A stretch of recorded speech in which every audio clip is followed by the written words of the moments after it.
In the farthest reaches of the galaxies, in the darkest corners of worlds, lay massive creatures of truly mythic proportions. Star Wars has no shortage of giant creatures, unstoppable juggernauts, and force-willed abominations to hunt their prey and stalk the shadows and the deep unknowns. Grab your lightsaber. No other weapon will pierce the hides of these mighty monsters. Let's dive right in.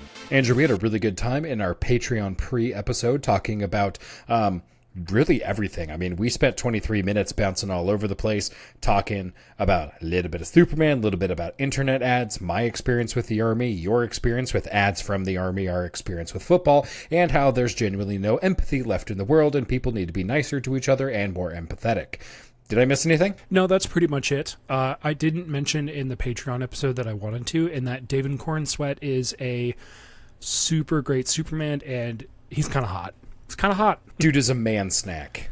Welcome to Talk About Tatooine. I'm Andrew. I'm Nathan. And we are here. We are twin brothers here to bring you what's new in nerddom and give colorful commentary on our favorite subjects. Well, everybody, we're 121 episodes into this, and some of us don't know how to use the press to talk button. Shut up. Today's recording date is July 24th, and this episode will be released on Monday, July... Ooh, it still says June. Hold on. You absolute amateur clown. I just made fun of Andrew for not knowing how to use push to talk, and I forgot to update the date. Idiot! Yeah, so this is coming out on the 28th, Monday. It always comes out on Monday. You guys know the deal. It's been a little bit. Today we're going to talk about some of the biggest monsters in the Star Wars universe, but first, let's hit Andrew with some super fun starter questions. I did not consent to these.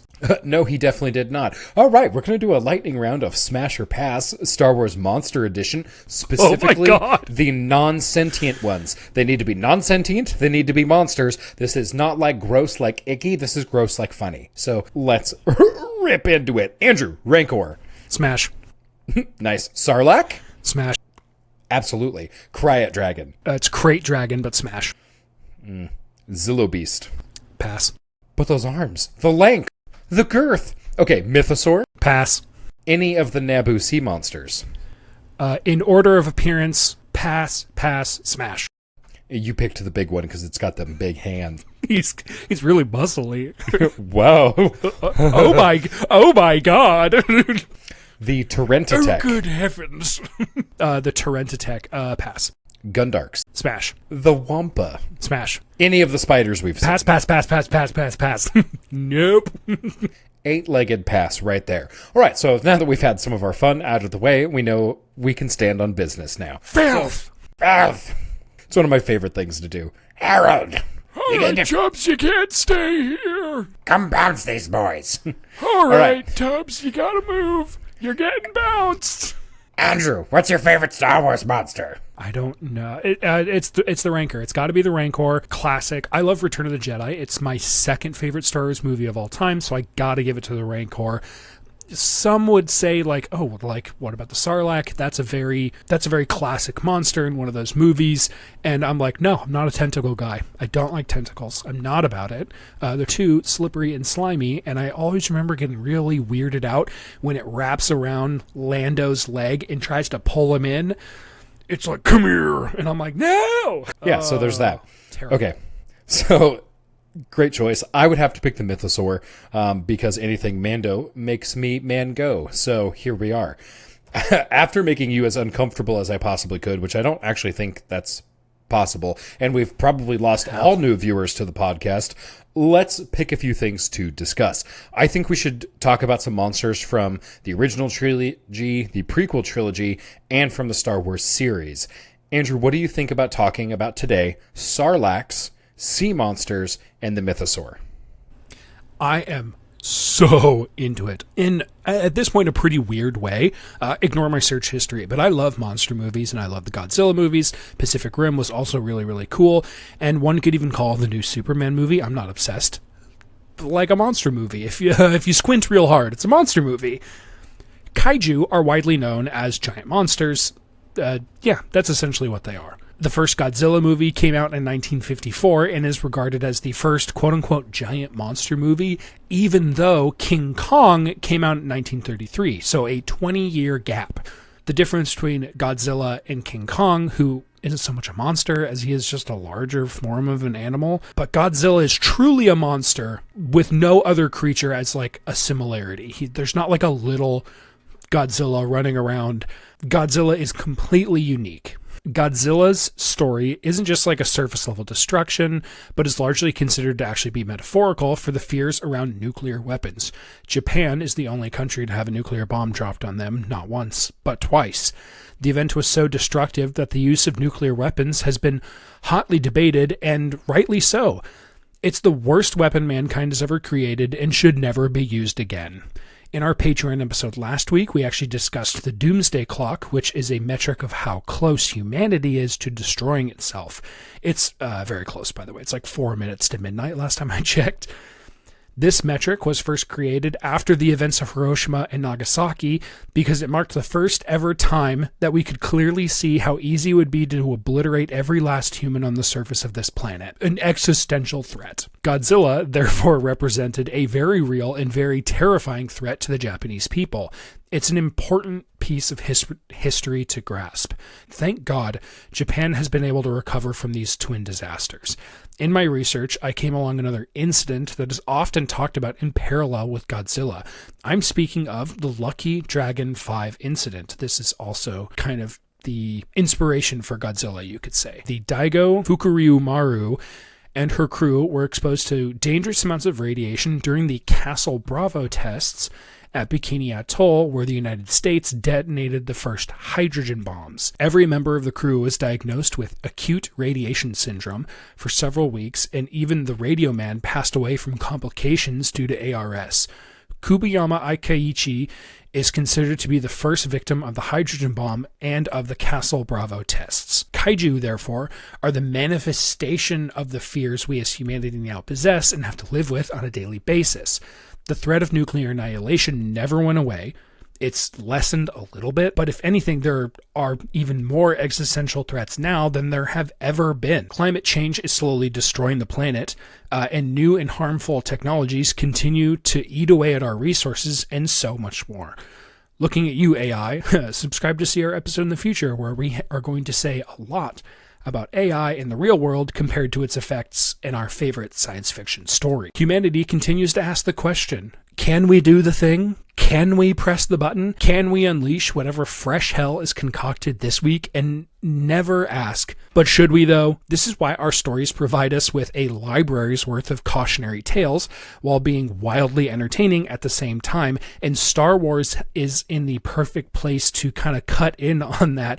Let's talk about our own demise.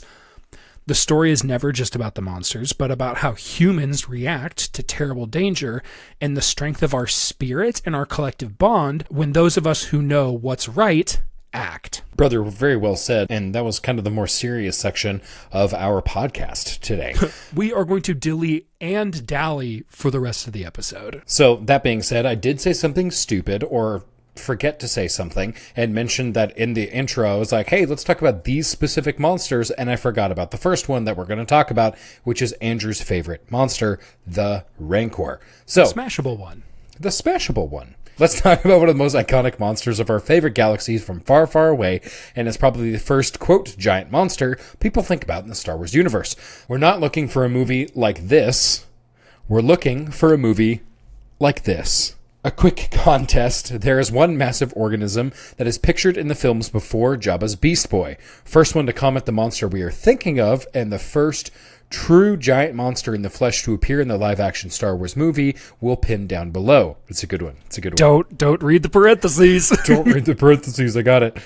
Introduced in Return of the Jedi, the Rancor was a nightmare of a creature hidden in the lower levels of Jabba's palace. With massive clawed hands, towering stature, and grotesque maw, the Rancor struck an imposing figure, and rightly so. Their hide was so tough that it was impervious to most blaster fire. Rancors are biologically classified as semi-sentient reptiles with subspecies including the Jungle Rancor, Rage Rancor, which I've also found is called the Bull Rancor, depending on whether or not you're reading legends or canon text. Good to know. And then finally, the Shadow Rancor. On average, these creatures stood hunched at 5 meters tall and 1,650 kilograms, almost 4,000 pounds of raw sexual aggression. The appropriate pluralization for a rancor is a crash. two things. You missed an opportunity to say big meaty claws. So there's that. Big meaty boys. Big meaty claws. Because anytime you can do a SpongeBob reference, life is just a little bit better. And then the second one, the Shadow Rancor, is definitely also known as the Goth Rancor. Like, for sure. For sure. These creatures were moved all across the galaxy, but were known to have a prime homeworld, so that was their place of origination on Dathomir, with the species being introduced to Tatooine, Felucia, Koba, and I don't know how to pronounce that, Otathan. Otathan. The Night Sisters were able to dominate the creatures using witchcraft and magics. As the universe evolved, so did the Rancor. The subspecies correlates with the different appearances and their different sizes.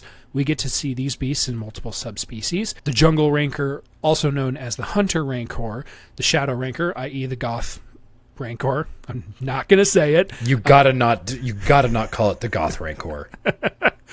And the Bull Rancor, all taking on unique characteristics that made them apex predators of the environments they resided in. We got to see the Rancors a ton on screen in video games, movies, and TV.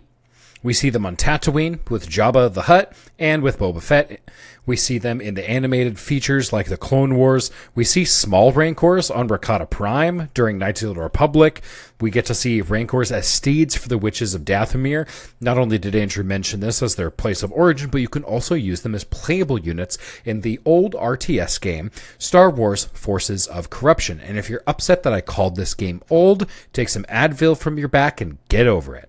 We also get to see the Rancors as boss characters in Galaxy of Heroes, Jedi Fallen Order, and The Force Unleashed. In almost all interactions with a Rancor, the last place you want to find yourself is in close proximity to one.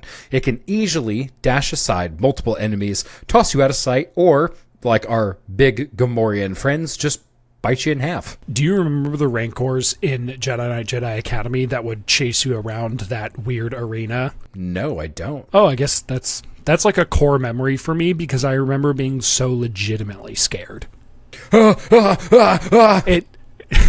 like, it's that primal feeling of like something being right behind you and you're just like barely getting out of there. Except back then you didn't have the curse words to truly articulate how you felt. Oh gosh darn it, heckin' shoot! Ugh. But my voice, cracked a lot more. Since these species have been passed around from world to world, the Rancor has had the chance to evolve and dominate many different environments. Always at the top of the food chain. Almost always. Especially taking the place at the top of the Felucian food chain. You kill so many Rancors on Felucia in The Force Unleashed. Like, just so many of them. And the takedown cinematics were gorgeous. That game slapped so hard. It was so good. Let's see. Let's take a look at a significant departure in the Jungle Rancor with blue and green skin, yellow and brown eyes, and a beaked mouth. Creepy. Bright highlights, a shell with spines along the back, and webbed hands and feet. It's a wonder that they are related to the originals at all. This Rancor could literally do it all. These Rancors reflected their reptilian roots, strongly resembling giant turtles. It should also be known that, based on legends or canon sourcing, these Jungle Rancors look very different. The Jungle Rancor adapted to the world of Felucia. Its different tones of eyes, spines, spots, and hide colorations let it blend in with the acid trip that is Felucia's environment. Felucia is a just chock full of dangerous flora and fauna. This puts exceptional pressure on the Rancor to adapt to its environment. This resulted in the Jungle Rancor being vicious and extremely nimble, especially considering its size. Originally, the Jungle Rancor was also supposed to be present at the Battle of Teth in the Clone Wars movie. At this point, the Rancor was going to show itself with Asajj fighting atop one, and Anakin was to duel her while both simultaneously on Rancor back steed riding. Crazy. But it ended up not making the cut. That is a dang shame, because that would have been very cool. In the Clone Wars series, Obi-Wan, Anakin, and Ahsoka run into a crash of Rancors, also known as the Hunter variant. The Jedi knew they wouldn't want to take on these beasts head-on, and so they didn't engage. The Jungle Rancor earned the title Hunter due to the enhanced sense of smell and frightening speed compared to the other subspecies of Rancor. I mean, this is straight out of Jurassic Park. They're like, what's freakier than a Tyrannosaurus Rex? is watching it sprint after you. Gets me every time. Now, I think it's really important here to call back to what Andrew had talked about with the origin of kaiju in Japanese cinema, but also the deep historical undertones that takes as well. The jungle rancor went through multiple iterations of names for the shelled beast, including the snapper rancor, sea rancor, swamp rancor, rank turtle, terrible name, and the turtanker. Yeah, all awful. So I'm glad they stuck with the jungle rancor and the hunter rancor because they didn't need to go super crazy with this. But Legends is not perfect. No, it is not. These initial inspirations for the jungle rancor came from Gamera, a kaiju from Japanese cinema depicted as a giant, flying, fire-breathing turtle. That is so cool. Okay, so the question we want to pose about each one of these monsters is like, in one sentence, what would a Rancor movie look like in Star Wars? That's a good question. A Rancor movie in Star Wars, honestly, a Jurassic Park spin-off would be pretty cool, but that's also because you just mentioned it, and I was like, my brain is like, what if the Rancor went through the fence and then hunted everybody down? Not necessarily like an amusement park, but like loose rancor hunting everybody. Pretty cool. But canonically, we know that like big game hunting is a real thing, and people specifically take different species to different worlds to hunt them. There's even like a whole arc where Ahsoka gets hunted by Trandoshans, and they're like, she is our big game because she's so dangerous because she's a Jedi, and like they're hunting Padawans. It's actually kind of terrible if you think about it, but because it's guised in the Clone Wars, like everything has really soft edges and there's no blood and there's not really any traumatic violence that is shown. Like it's very palatable for Clone Wars, but like if you think about it, it's pretty dark. That's actually how I would want, that's what I would want in a Star Wars movie involving a Rancor, is essentially like the first Predator movie where it's like these people who are in a jungle and they're getting stalked. So like really you can only see the Rancor and their environment really get lit up by the light of like their blasters, and like they're separated from their camp and they find out that they're being hunted. Like I think that is a slam dunk. It doesn't need Jedi. It doesn't need this monumental conflict of the rebellion overthrowing the Empire. We don't need this big highlight of the showing how evil the Empire is. We have that in Andor. This would just be a monster is hunting people, and it just happens to be in Star Wars. I'm into 100%. I'm into it as well. All right, moving on to our next monster number dos. And we put this one in here because Star Wars didn't have enough tentacles in it. Let's get into this. Andrew, tell us a little bit about the Sarlacc pit. This gigantic monster is a 100-meter tentacle monster. I have no idea what a meter is, that buries itself in the sand. Being that Dune is one of George Lucas's primary influences for Star Wars, a huge creature in the sand makes a lot of sense. Unlike Arrakis, the sands of Tatooine are not laced with hallucinogens. And bummer. Everyone from the stands, boo! Give us the spice. Spice comes from Kessel. He was literally too lazy to call it anything else. He's like, you know what? That's a pretty great name. We're just gonna call it that. No notes. Here we go. Actually, we're just gonna call it Spice and move on. Man, my George Lucas impression is trash. I don't know what he sounds like, so that's fine. He sounds a little bit like a dork. In Frank Herbert's Dune, the spice is a let's call it a byproduct of Shai-Hulud's digestion. The Sarlacc just seems to eat its food very, very slowly, so they're not really the same. Shai-Hulud devours, and the Sarlacc, not so much. It swallows its food whole, sure, but it doesn't like chomp and swallow. It's just like, all right, you're just gonna sit in my tummy for a while, and then we're gonna become great friends. I need you to really not do that. I'm so sorry. Did I also mention that it's 100 meters tall? That is around 300 feet. It's longer than a football field, and all we've really seen is its beak and its little flappers. We first see the Sarlacc make its appearance in the Great Pit of Cocoon in Return of the Jedi. A depression in the Dune Sea. Done. Anthony Daniels is a little bit easier of an impression to do. Oh, Oh my goodness, R2! Dude, killing it. Slay, droid, slay. Slay your enemies! It's so easy to verbally stim you. My brain is evenly split, 50-50.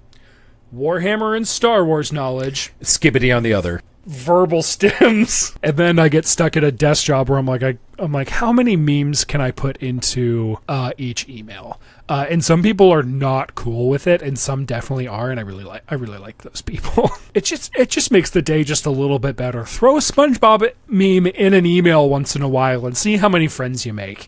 Or actually a Star Wars meme. I work in a tech business. Home run. Anytime I mention Star Wars, people are like, Star Wars? They pop up above their queues, and they're like,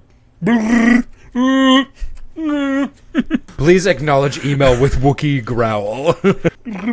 Sorry, I can't really do a Wookiee thing without like really going. It's a for it. ululation, and I wish you would work on it. Well, because I don't want to be that loud, because my office is so small. I'm like, actually, I'm being a little too loud even for myself, and it's hurting my ears. Okay, so we really need to keep going.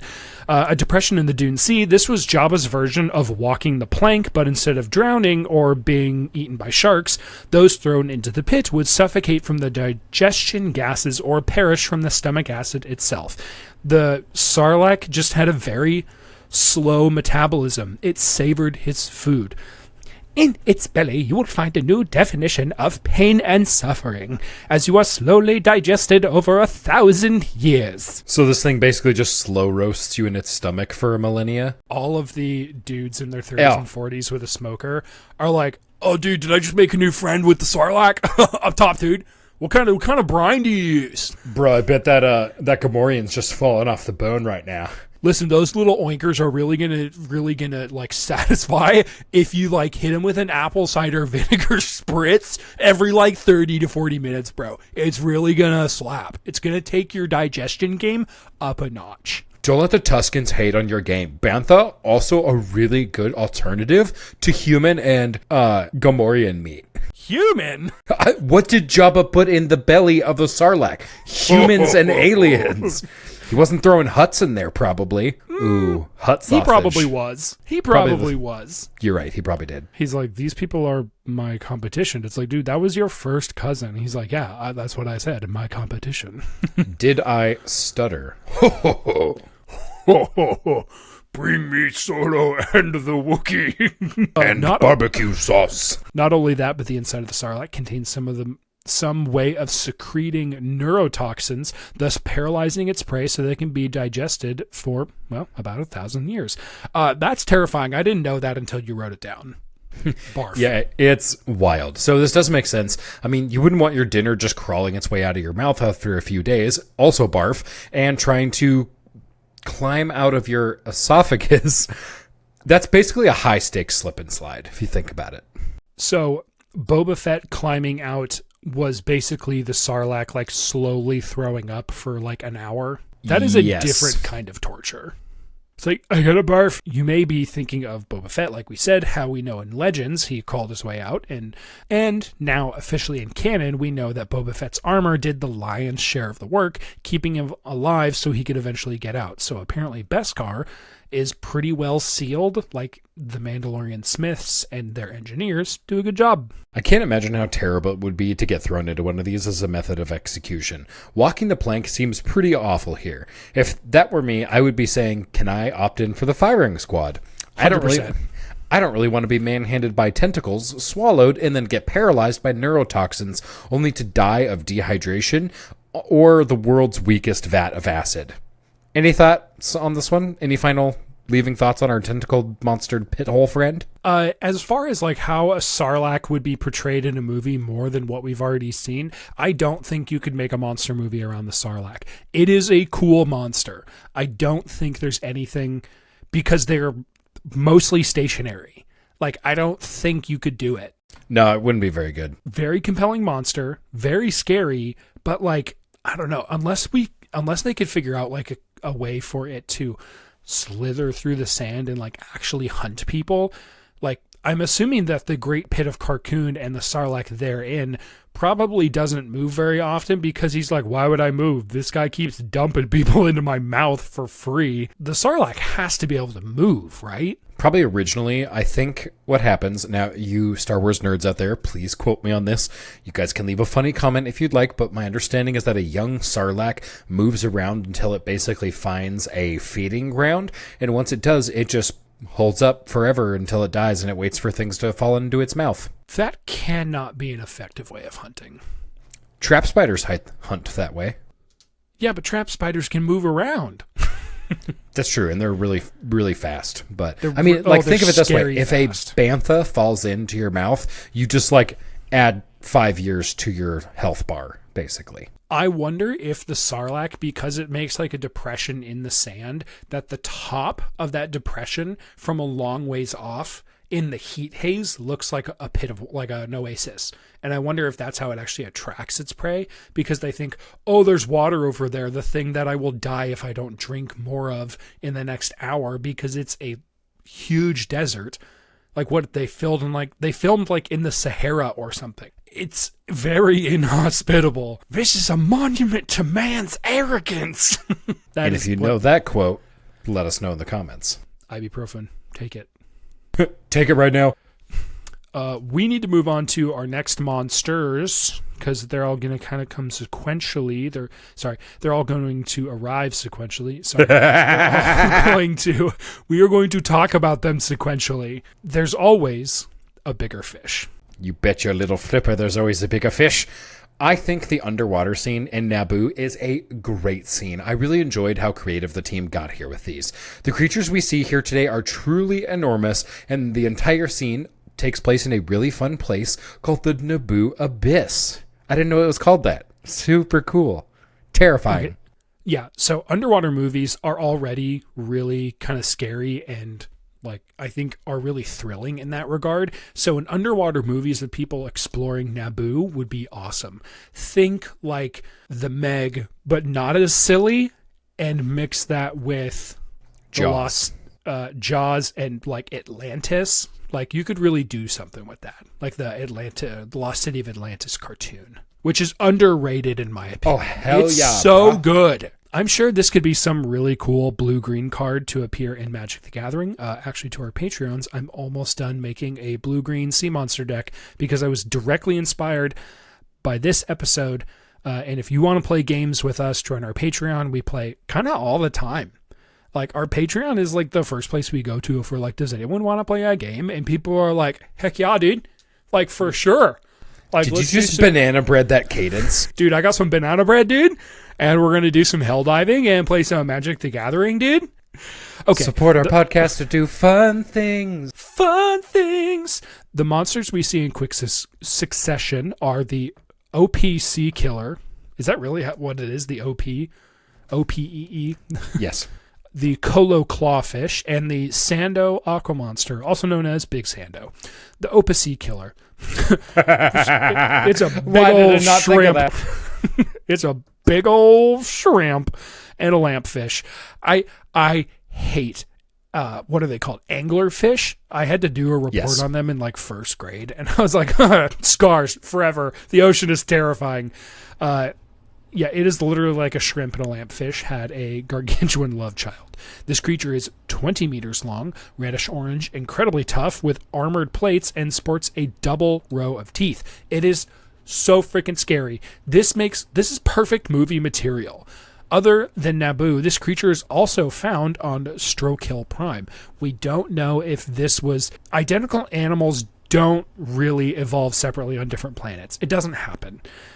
I mean, we actually can't prove that because we've never been to another planet with life on it yet, but this was most likely almost 100% like seeded by another planet, probably to free their nefarious reasons. Like they're like, big game hunting, but it's big fishing. They're like, you know what would be really cool if we added an apex predator to this ecosystem?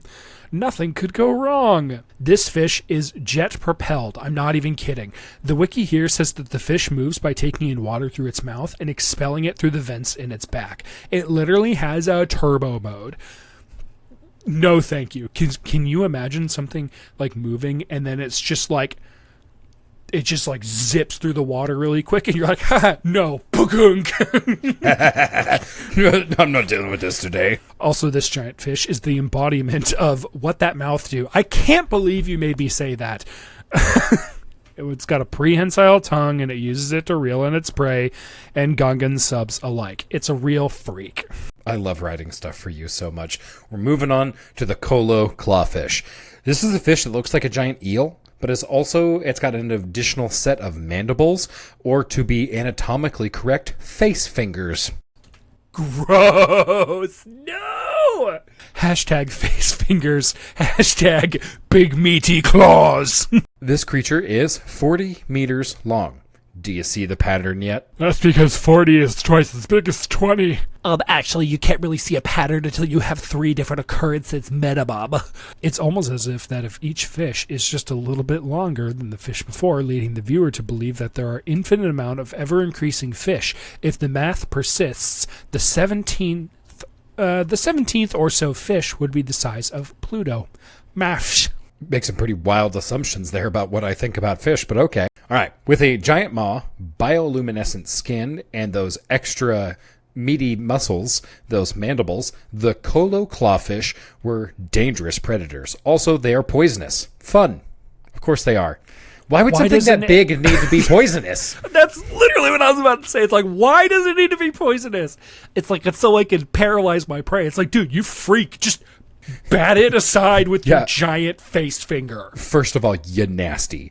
Also, poison is usually used, or I should say venom is usually used when a predator is so much smaller than another piece that it needs to incapacitate its prey with poison, not brute strength. So think about that, but with something that's 40 meters long, oh my goodness. It just reminded me of that meme where somebody is like, hey, is this snake poisonous? And the tour guide goes, no. And then he gets bit. He starts foaming at the mouth. And then the tour guide goes, but it is venomous. If you don't know the difference, don't handle snakes. This crocodilian head has poisoned fangs. It uses its claws to force food into its mouth. Mood. What? That's what I was thinking. I was like, what a mood. I can't unmute myself and do that at the same time. So insert Patrick vacuum swallowing the airdropped food. Anyways, you betcha. It uses its claws to force food into its mouth, which it would then be mauled by the teeth, poisoned, and then digested slowly. Fun fact. It's so extra. So, cool fact, Char the Trandoshan, I don't really know who that is, but it is a Trandoshan, accompanied an accomplished big game hunter, says that because the Kolo clawfish digest their prey so slowly, a skilled hunter would get swallowed, gross, and kill it from the inside. Ooh, you nasty. I don't understand this whole thing about like big creatures take a long time to digest their food. They need those calories, right? They do. They need fuel. Your brain runs on glucose. I'm so proud of you for knowing that. The vocal stems, god dang it. I feel like that's something I have said. Your brain runs on glucose. It's a Ryan Gosling quote from his movie where he's a stunt person, and I never saw it. Free Guy? No. Also, that's not the right Ryan. Of course it isn't. I know, I can't keep them apart. There's Ryan Gosling and Ryan Reynolds. Oh, you're right. Yeah, Ryan Reynolds is in Free Guy, and Ryan Gosling is in the Barbie movie and this other one that I can't remember the name of. Isn't it just called Stuntman? It might actually be. Okay, so insert Drax killing the giant worm from the inside here. The real reason you can kill it from the inside is not because you can pierce its skin. It's because you can get into close proximity to internal organs, not because you can just magically go through the skin from the inside. Duh. Okay, but a side note, that scene, Drax was right, first off. A person's insides are not the same toughness as their outsides. But the skin is. But he's not knifing the... Well, he's stupid, so maybe he is knifing the skin. But no, the inner layer of the skin does not have the same durability and toughness as the outside. People do not have armored scales on the inside of their body. If you were to skin me, you would see that the inside of my skin is different than the outside of my skin. I'm not arguing that point with you. I'm saying you wouldn't be able to penetrate outside of the body from the inside. Like but Drax you would does. be able to kill it, which would be was able to his kill goal. it, absolutely. But I think, again, I think it's implied, I should say, in Guardians of the Galaxy that he thinks he's going to create an exit wound, not necessarily search for vital organs. Because he's stupid. Indeed. It's a little odd because it's like if his goal was literally just to kill the monster, he could have done that and then crawled out its mouth. But that he's like, he immediately tries to get back out and they're like, you're so stupid. It's like, this whole thing is like a little weird. Like he could have just like done a 180 and stabbed it in the heart and it would have been done. It would have been game over. Unless for some reason the stomach lining is also incredibly resilient, then he's just screwed. But it's definitely not. It's the stomach lining has no evolutionary purpose to be that tough. You don't know that. You can't prove that with mystical aliens. I am speaking with no scientific authority whatsoever. Show me the study. And because we're talking about science, the Ant-Man Thanos theory, you guys know the one I'm talking about? Spot on. I know the Russos said that Thanos... Ass assassin. He's an ass assassin. Booty burglar. The Russos said that Thanos had too strong of a rectum and it would have crushed Ant-Man. But he could no. I just think they're wrong. Ant-Man can for sure kill Thanos by expanding inside of him. He might get in trouble when he approaches the skin barrier from the inside, if Thanos' skin is actually as thick as he says. But even if Ant-Man reverted to his normal size, or at least no bigger than Thanos' skin, like his skin envelope, then I feel like he would just like force his skeletons and his organs out of any orifice that they would fit. So would Ant-Man also get impaled on Thanos' skeleton, though? I mean, yes. Ant-Man would die in this process. He would suffocate himself. I'm just saying, if Ant-Man made his way up into the chest cavity and just expanded into the, I don't know, the size of a toddler or a small child and stayed within the rib cage, he would have obliterated his internal organs. Let's get to the top of the food chain, the apex predator on the Naboo abyss, the big Sando sea monster. The final creature eats the kolu fish like a plate of slightly too fresh eel sashimi. Coming in at 200 mother meters, this is the biggest fish, and maybe the biggest creature we are going to talk about today. I'm not even kidding. This is like an axolotl and a shark were slammed together in a lab with webbed feet, incredibly long tail, and clawed form. This creature could move fast and kill even faster. But let's also talk about how ridiculous the wiki says its proportions are. This thing weighs in at 54,000 metric tons. Okay, that's a really big number, but I don't actually know how big it is. Like, how big is that compared to something else? Let me tell you. For reference, a blue whale weighs only 100 to 150 tons. So a blue whale weighs, let's shoot in the middle there, 300,000 pounds. Blue whale, huge. 300,000 is a huge number. Absolutely massive. This thing weighs 119 million pounds. What? Yep. This has got to be wrong, right? It's over 300 times heavier than the blue whale. That is crazy. So that makes it like, I'm flabbergasted. That's way too heavy. That is just like somebody who was writing in the visual dictionary and was like, I'll just put a really big number and not like fact check it at all. Does it have bones made out of metal? Is it have an adamantium skeleton or something? What? Why is it so heavy? So yes, the math is correct, because when you put it into Google Calculator, it is 1.19 and a lot of decimals. So I'm actually doing a quick check. So it is 200 meters long. That is around 8 times larger than a blue whale, and typically large animals follow the what is it called? The square cubed law. So when something gets twice as big, it gets 3 times as heavy. You know what I'm saying?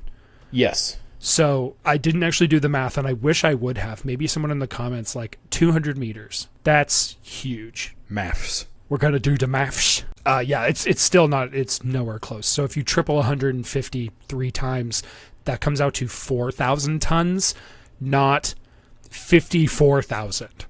So we're still 50,000 tons off. Maybe we'll do a monster video that's like solo to talk about how heavy it should be. Let's get back into this because I know we've been chatting for a while. There are so few of the Sando sea monsters that Darth Vader actually kills one of these, and it's actually quoted in the wiki that because he killed one creature, it actually significantly increases the chance of this species going extinct.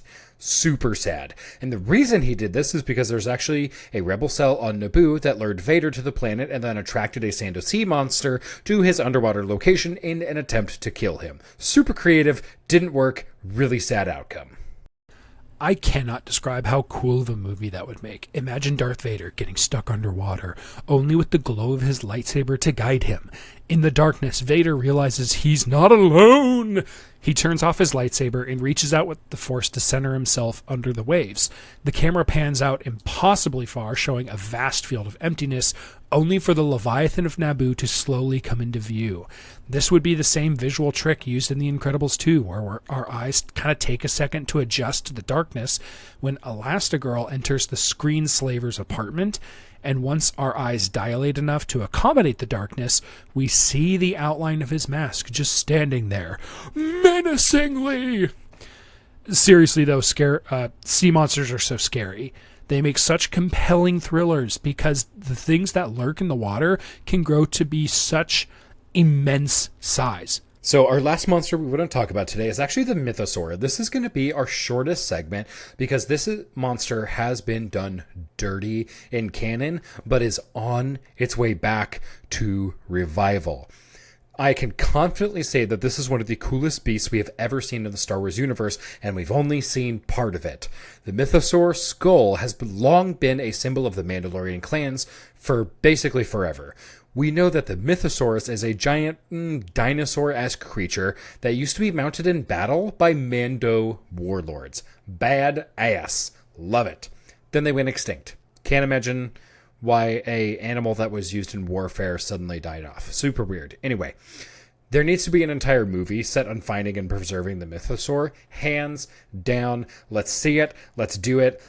It needs to star Pedro Pascal. That's all I'm saying. I still cannot believe Pedro Pascal, a symbol of attraction for men and women alike. They were like, cool, we're going to get this absolute baddie and then put him in a helmet for 2 seasons. Unreal. Yeah, that was pretty dirty. What are they thinking? My gosh. Can I speak my truth for a moment? I'll allow it. Before Mandalorian came out, I did not really know who Pedro Pascal was. Mando came out in 2019, so it's been 6 years. Yeah, something like that. I mean, that's probably pretty normal for like who is in like the zeitgeist at the moment. Because remember, in like the early 2000s, it was, it was like Brad Pitt everywhere. Brad Pitt, Tom Cruise, blah blah blah, those guys. So I realized after I watched Mando, then I started seeing him in things. It's like when you look at a car and you're like, oh, that's a nice car. Then you start seeing it everywhere. Same thing with Pedro Pascal. I'm like hallucinating him everywhere. Because then I realized he was in Game of Thrones. And I was like, oh, that's really cool. Then I realized he was in the second... it's the Golden Circle Kingsman movie. He's in the second Kingsman movie. He's in so many other things. And then he came out in The Last of Us. And I was like, oh, he's in everything. Yeah, he was in The Unbearable Weight of Massive Talent, I think is the name. The one with the Nick Cage movie, starring Nick Cage, who plays Nick Cage. Yeah, never seen it. Like, so I've even seen memes coming around where like anytime they announce like any type of new superhero movie, they're like, oh, and it's starring Pedro Pascal because he's just ubiquitous at this point. All right, so with that, we are going to finish up the episode. Huge thanks to all of our patrons, Mike, Isaac, and David. Damn, every single one of you is a foin. Guys, please support us on the podcast. God. Yeah, it's about to get real nasty up in here. Guys, but we do get to do Fun Talks pre-episode as well, where we give all of our patrons access to that content. We also get them automatically entered to win a lightsaber. Do you guys want to win lightsabers? Both of our lightsabers are in frame, by the way. Mine's yes, right there. Yeah, his is in the guitar stand. Mine's on a wall like a real person. So thanks to all of our patrons. Again, the pool is so small to win the lightsabers. Join in. enter. You need to do it. Support the podcast. Guys, if you guys can't give us money to support the podcast, which we're looking to, again, resubscribe to probably a different audio platform, a software as a service, as I'm learning it's called. But we need to buy a bunch of things. And we want to do more fun stuff. I'm so sorry. This is really expensive. It's really expensive. It's probably the most expensive, second most expensive I have. I also play Warhammer. But Warhammer! Pretty much. So, guys, if you can't support us financially, please make sure you share this podcast with a friend. Like, comment. It is so important that you interact with the videos. I'm looking at YouTube patrons. I would appreciate it. But YouTube does not push our stuff unless it gets interacted with. So please interact with the video. If you guys need something to comment down in the comments, say that Ewok stole my speeder so we know that you made it all the way through, and leave us a 5-star review wherever you can. Guys, ladies, gentlemen, Rancors, and Sarlaccs, may the Force be with you. But not Gungans.